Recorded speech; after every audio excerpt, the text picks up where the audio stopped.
There, and then I have the book. Hello. Hi. Good afternoon to you. As you can see, my dog here she's getting ready for her nap. It's so interesting to me. Every time we do these story times, my dogs think it must be time for them to take a nap. Oh, here comes the other one. There's Ollie. He's doing his stretches. I think they really like the story time because it helps them get ready for bed. I don't have a schedule. They don't have to take a nap every day, but they sure do like to in the middle of the afternoon. Here, Ollie, why don't you come on up here? Come say hi. Well, he's just laid down behind me. How are you today? I'm really glad to have you, Finn and Louise and Max. It's nice to see you. You know, story time is always so special. Not just because today is a special day, which I will tell you about that in a moment, but it's special every time we get together because you're here. Yeah. My name is Krista. That's my cookie dog. Ollie's on the floor behind me. He might come out and see us in a minute. And you. There's a lot of friends here that join us from all around the country and sometimes even in different countries like Australia and England. Yeah, and France. We have friends who are listening from so many different places, and it's always really special when we get to be together because even though it's just a screen, it still feels nice, like we're all here. So hi and welcome to you. Today is Friday, and I told you today is a special day because today is a special holiday for so many of my friends. This special holiday is called Juneteenth. I'm sure you've probably heard of it. People are talking about it a lot these days. I actually didn't hear of it until about 15 years ago, 13 years ago. I didn't grow up knowing what the holiday was. I didn't learn it when I was in school. I learned it when I was much older in college. And it's always been a special day. What this holiday is the day in the state of Texas, which I live in New York State, and I also live in New York City, but I live in New York State in the state of Texas where you might be listening from and where I went to college actually. This is the day that folks who were previously enslaved, meaning they worked without being paid and they had to do it. I'm sure you've heard of this before, but this is the day when those folks got news that a very important special document was signed called the Emancipation Proclamation. Say that 3 times fast. Emancipation Proclamation. That's very hard to say. But this special document said that they no longer had to do the work that they were doing, that they were forced to be doing, and that they were free to live their lives. So this is the day in Texas that actually reached the people who were there and emancipated them, which just means they were freed. This story today is going to talk about that. Not really about that per se. There's one page on it. But this is a story today, let's see, about Mary Walker. Mary Walker. Well, I don't want to give it away too much yet because I have to get ready, and so do you. I have to be ready to pay attention and to speak and to sit. So let me warm up my voice, and maybe you have to warm up your ears. So whatever you need to do to warm up your ears, maybe you rub your ears or gently pull your ears. I'm going to warm up my voice and my jaw. Maybe you want to do that. I don't know. And then I just move my neck like this so I can open up my throat. And then I'm going to yawn. Now I can breathe. I feel pretty good. And I'm going to take my hands on my hips. I'm going to bring my shoulders up to my ears. I'm just going to squeeze. And then, nice. I hope you're feeling really well today. I hope you're ready to listen to this really cool story. You got a sneak peek. So maybe you already know what it is. Maybe you remember. It's called The Oldest Student. The Oldest Student. Look, I believe this is an old woman and her name is Mary Walker. It's called How Mary Walker Learned to Read. It's written by Rita Lorraine Hubbard and it's illustrated by Oge Mora, which You might remember her from this book that we read a long time ago called Saturday. Yeah, she wrote and illustrated this book. So great. One of my favorites. You can go back and watch that video later. But this one, Oge Mora did just the illustrations for this book. And you'll also notice here, my book is a little bit damaged. I got this brand new book from my friend Shenandoah. Thank you, Shenandoah. So nice of you to share. And when it arrived here, it was a little bit damaged. It happens, right? And I thought maybe I should return it and get a new one. And then I thought, well, sometimes, life isn't perfect. I want to take care of the things that I have, but also be grateful that I have it. And so even though it's not a perfect cover, the good thing about this dust jacket is it protected the book from being damaged. Look, the book is still great. So I'm really glad I had it, actually. And I feel ready to start this story. So we can come back to this at the end. These are real photographs of Mary Walker. And I think that if we read the story and you learn about Mary Walker, and then we come back and we look at these things, you'll remember the parts in the story when I read them to you, and you'll make the connection in your brain. And you'll say, I remember that part of the story. I remember when Christa read that, and this is it actually happening. So pay close attention. And here's the secret. Mary lived well over 100 years. Yeah, you'll just have to see. She's the oldest student, and this is how Mary Walker learned to read. When young Mary Walker was tired, she would shield her eyes from the sun and watch the swallow-tailed kites dip and soar above the trees. That must be what it's like to be free, she thought. Look at these illustrations, how Oge Mora did that. It's a collage. This is what it's like to be free. But Mary didn't watch for long, even only at 8 years old. She's 8, so that's like a second grader. Imagine this as a second grader. Maybe you're a second grader, or you've been in second grade, or you have siblings or cousins or friends who are in second grade. Mary didn't get to watch for long because at 8 years old, she already knew the first rule of the Union Springs in Alabama where she lived. She lived on a plantation, and the rule was that you had to just keep working. So when she's in second grade, she's actually not in second grade. She's not in school. She's working her whole life. She knew the second rule too, which is slaves should not be taught to read or write or do anything that might help them to learn to do so. So Mary didn't stop working. And like I said in the beginning, Mary, this is a book about Mary. She was an enslaved person where she was forced to work for people without pay and was denied an education because people were afraid that if she learned to read, she might learn and become smarter and then figure out how to get out of the situation that she was in. They wanted to keep her there. She knew the second rule too, which was that they should not be taught to read or write. But Mary didn't stop working.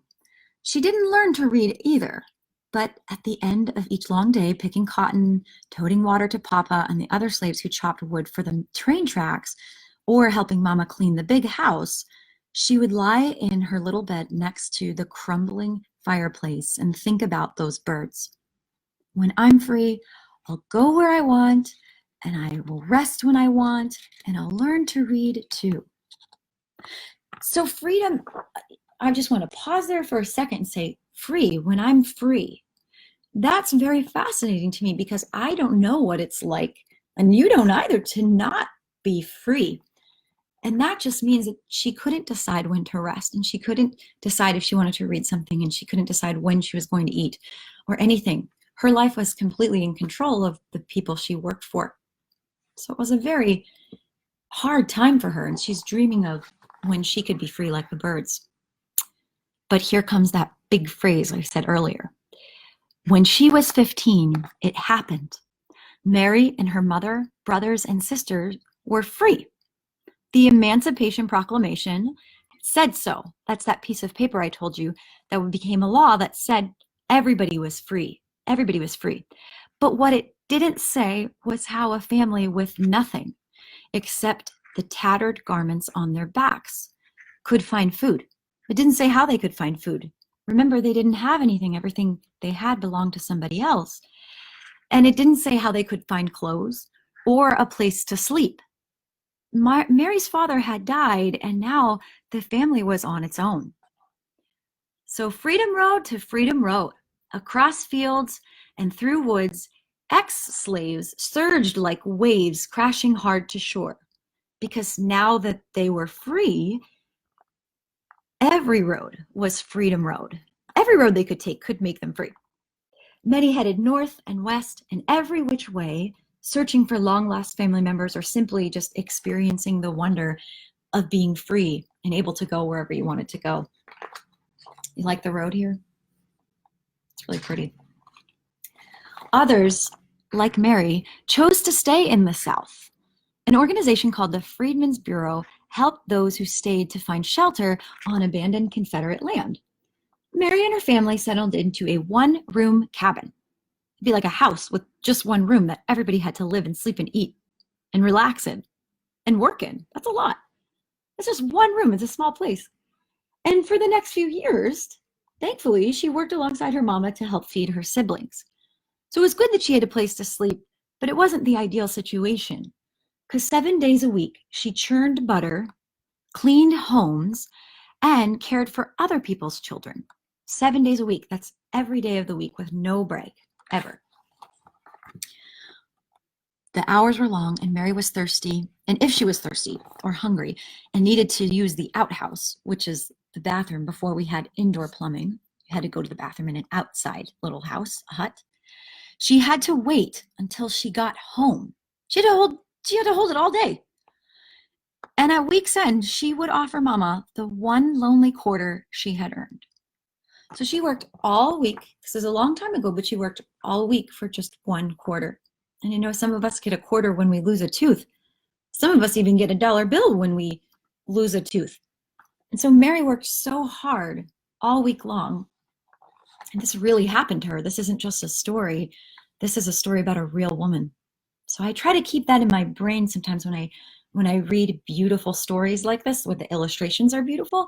I have to keep in my brain that this is a real person that this happened to. This was her real life. So it sounds very tough, right? But like most good stories, it starts to get a little better. So here she is. And it looks like her head is down, reading. One day, Mary met a group of evangelists on the roadside, which is just a group of people who go around and they talk about God, which is religion. A woman with soft wrinkles in her kindly face placed a big, beautiful Bible, which is a book, in Mary's hands, and she told her, "Your civil rights are in these pages." Mary didn't know what civil rights were. She hadn't heard that. She only knew that top to bottom, front to back, that book was filled with words. And remember, she wasn't able to read. They didn't allow her to learn. So she said, "I'm going to read those words," she vowed. But not today, because today there was work to be done. And tomorrow, too. When Mary got married, she and her husband, Mary got married. It's interesting. When Mary got married, she and her husband worked as sharecroppers, which is when someone was renting someone else's home, using someone else's tools, and planting someone else's seeds to farm land that they themselves would never own. So basically, Mary gets married, and she's working and living in a place that would never belong to her, but she's working and working still kind of for someone else. And after they harvested the crops, almost all the money they earned went to pay for the housing and the tool and seed costs. So there really wasn't much money left after they sold all of the crops that they grew and they worked for. Mary was 20 years old when her first son was born. And I was 20 when I learned about Juneteenth for the first time. So that's an interesting connection for me. When her first son was born, she opened her Bible and marveled at the squiggles inside. There had been no time for her to learn to read. A friend wrote Mary's son's birth date in the Bible, which was very common to do back then. You would write your children's names in that family Bible, and the date was August 26th, 1869.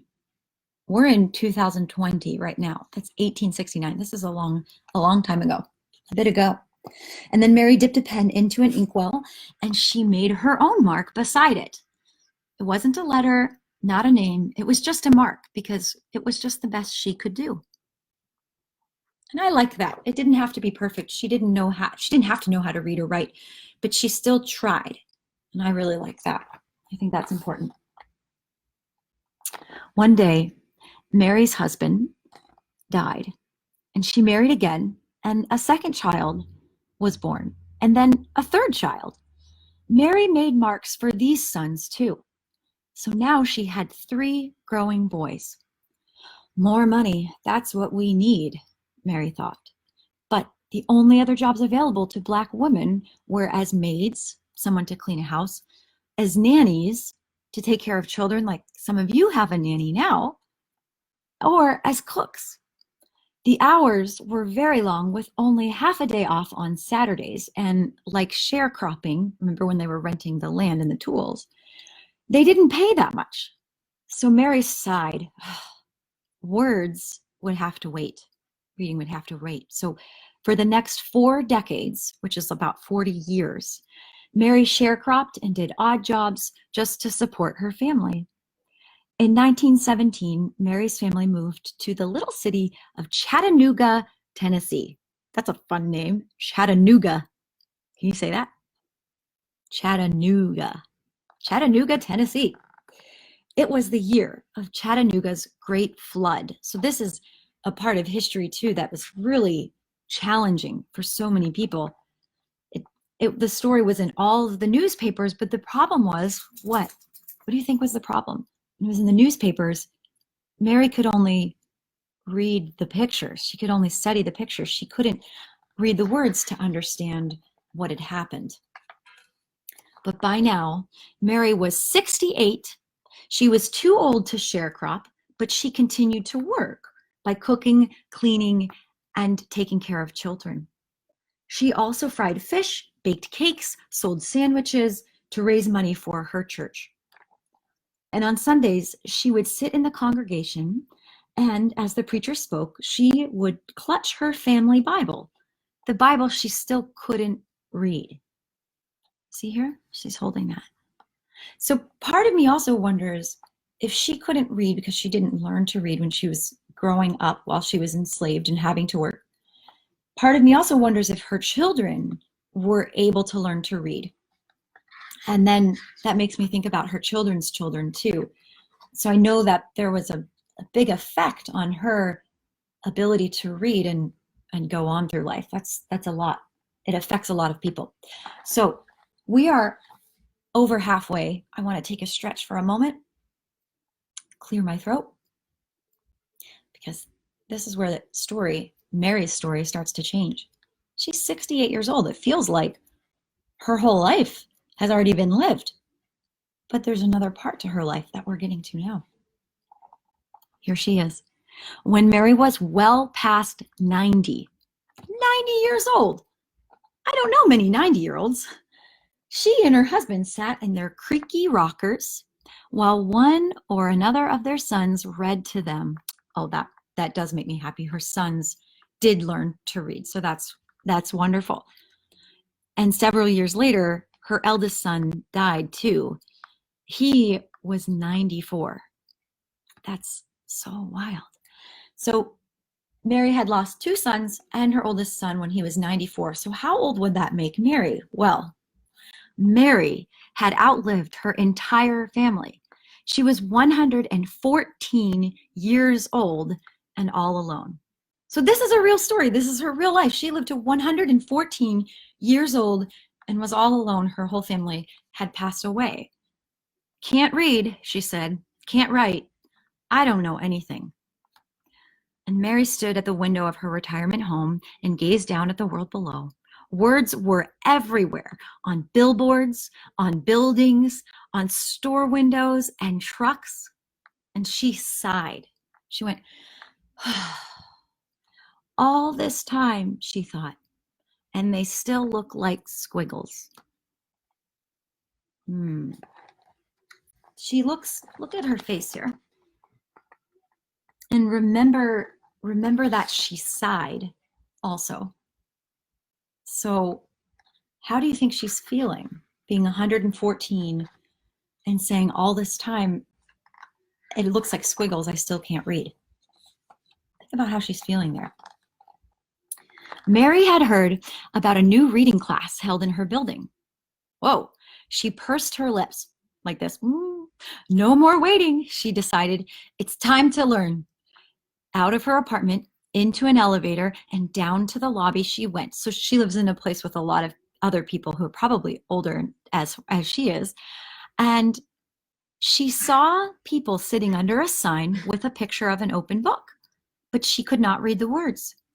A neighbor walked up to her. That's a reading class, Miss Mary. Can I help you over? Mary shook her head. She didn't want help. And then she gripped her cane, lifted her chin, and walked straight toward that sign. But you see what's interesting about the illustration in the sign? I love that Ogemura has made the illustrations from Mary's perspective, not from my perspective. We are seeing, if you didn't notice that, maybe you can rewind later, but that all of these signs and pictures are written the way that Mary sees them, which is squiggly lines. Let's see if that starts to change. For the next year and more, remember, she's 114 years old, Mary put everything she had into learning to read. It wasn't easy. After all, she was the oldest student in the class. Hey, that's the name of the book. Well, she was probably the oldest student in the entire country, but by God, she was going to try. She had deep belief and deep faith.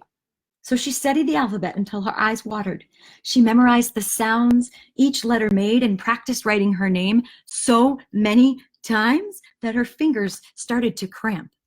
And she learned to recognize sight words, which are small little words. I know some of you are doing sight words, like the word the and old and to and how. All these little words, she started to memorize them and then challenged herself to make short sentences with them, like some of you are doing even now. She studied and studied until books and pages and letters and words swirled around in her head while she slept. One fine day, Mary's hard work had paid off. She could read. Wow. Word of her accomplishment. Oh, and just pausing here. Remember, she practiced for a whole year and then she learned to read. So some of you who are learning to read now, don't give up because it does take a lot of time.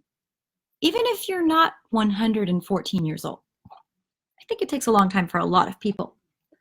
Word of her accomplishment traveled, and people everywhere celebrated with her. Chattanooga's mayor, newspaper journalists across the country, and a man from the U.S. Department of Education who said, Ms. Mary Walker, I pronounce you the nation's oldest student, and all shared in her joy. And look at this. That's the first sign I see with letters, no squiggles. She looks very happy to me. Mary felt complete. She missed her sons, but whenever she was lonely, she read from her Bible or looked out her window and read the words in the street below. Wow. Do you see these words? Bakery, buy, shop, and store. She could read these things now when she missed them. From then on, Chattanoogans honored Mary's achievement with yearly birthday parties. And in 1966, President Lyndon B. Johnson sent well wishes on Mary's 118th birthday. And in 1969, President Richard Nixon did the same because Mary was now 121 years old. That's amazing.